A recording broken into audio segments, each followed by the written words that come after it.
Hello, I'm Wendy Prince. Welcome to Podcast 4 Technology and Inclusion in the Caribbean. The COVID 19 pandemic has enabled educational officers in the Caribbean to investigate the influence of technology on education in depth. Throughout the crisis, it became evident that students lacked access to technology, and our leaders took appropriate measures to attempt to bridge the digital divide. They partnered with worldwide organizations and technological giants to assist them in facilitating access for all pupils. Educators in the Caribbean are starting to employ emerging technologies to promote equality, diversity, and inclusion, which promotes an inclusive environment for all learners. Educators are beginning to recognize the effectiveness of technologies and their flexibility to meet the ever changing demands of students with varying learning needs and styles. My daily practice as an educator, I see how the effective use of technology in the curriculum reduces obstacles to learning. It helps students with certain learning needs and styles to overcome hurdles that serve as barriers to them accessing their education.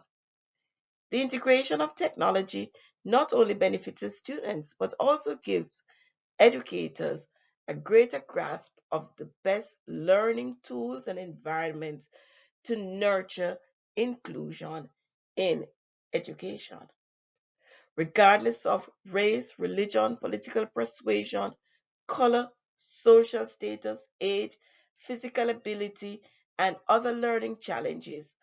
All students should have access to technology and information to get the best education possible. According to Alcott and Van Moelenen 2018, technology has a massive effect on almost every part of daily life. It has changed how curricula are made, how teachers teach, and how students learn.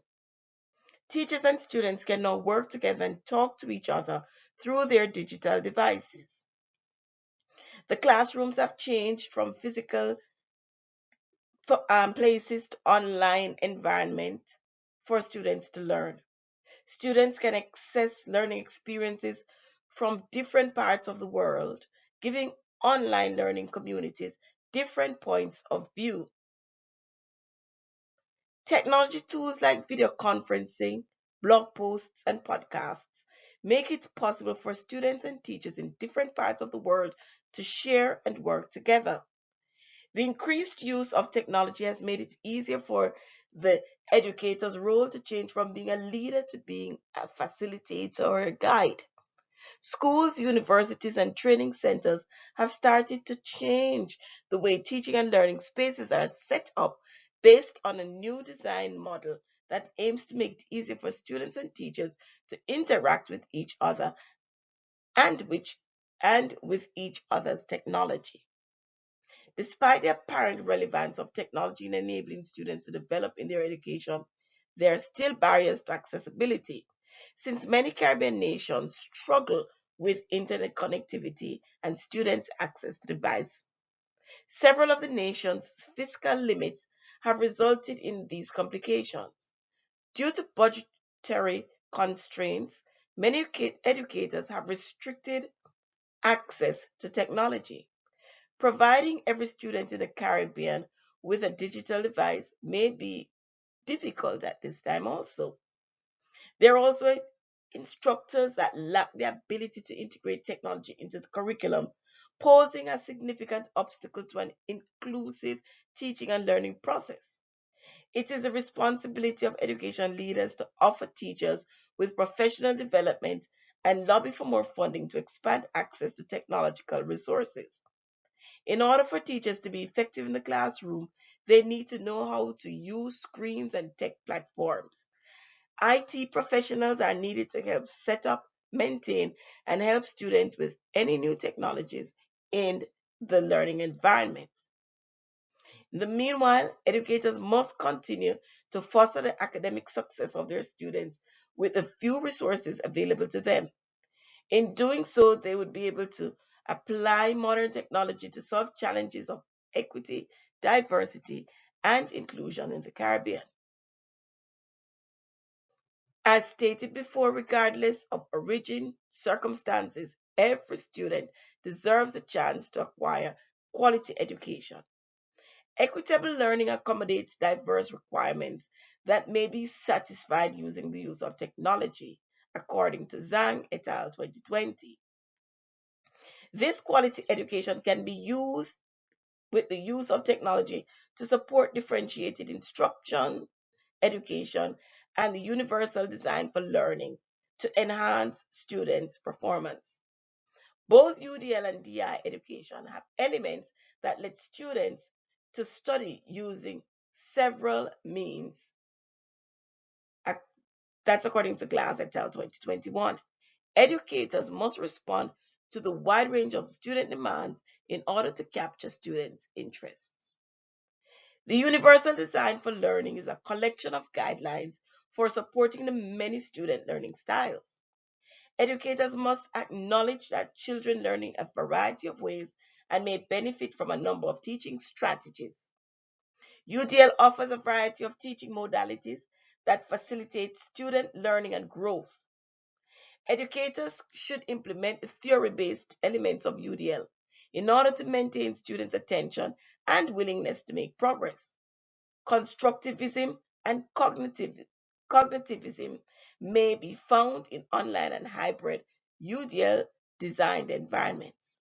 Students gain new information by engaging, communicating, collaborating, and reflecting with their peers and their teachers. Students can learn across disciplinary skills with the help of technology.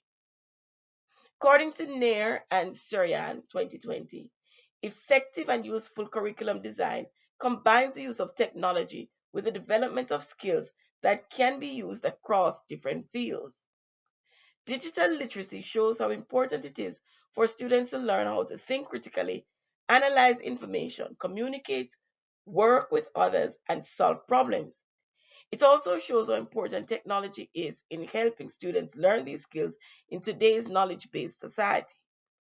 Technology makes communication easier and faster. According to Khan et al. 2020, students must be able to express themselves not only with pen and paper, but also with audio, video, animation, design software, and in many other ways, such as email, websites, message boards, blogs, streaming media, etc. Students use technology to analyze and make sense of their world. Integrating technology into the curriculum helps students learn how to solve problems. Students must show that they can use what they know and can do in new situations. Conceptual maps are an example of multimodal teaching strategy that promotes students' behavioral and cognitive development and is used to educate students how to think critically.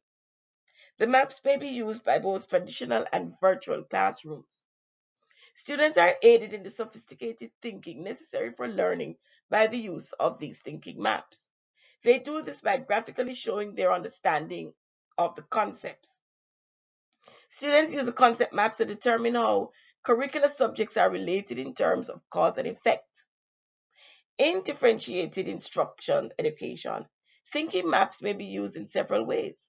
Students are permitted to study a selection of works with differing levels of difficulty.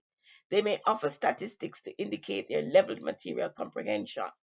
Concept maps may also be used in differentiated instruction education by offering students with partly created or blank maps depending on their level of competence.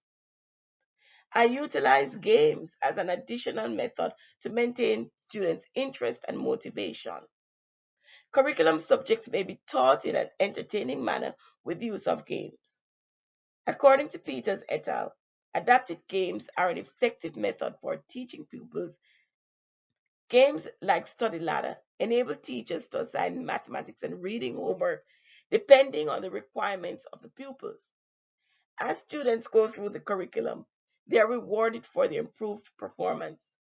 Groups of students may use Kahoot and Nearpod to demonstrate their comprehension of complex concepts. I also let my pupils use Peer Deck as a multimodal method. Students in my class are allowed to write on Google Slides and utilize built-in multimedia tools such as videos and project-based activities to enhance their comprehension of concepts. They can also use digital devices to record themselves and share with their peers, which helps those who are very shy to publicly share their ideas. There could be problems with how technology is used to design lessons. Mackey et al. 2018 says if there aren't enough security measures in place, young students may be able to use computers to get to inappropriate content or information. Websites, blockers, internet filters, and close supervision can help keep kids from seeing this kind of content. Starting young with lessons on how to act and use the internet netiquette is a safe way to help students develop good web judgment and habits. Young students who use electronic devices more may spend less time with their peers, which can slow their social and emotional growth. That's according to Hosokawa and Katsura 2018. So, in order to reduce this risk, it is important to limit how much time students spend on technology so they can spend time with their peers at school, interacting with their teachers and their families. However, in order to successfully present the curriculum, educators must engage in reflective practice in how to incorporate technology in the classroom to make the learning process inclusive.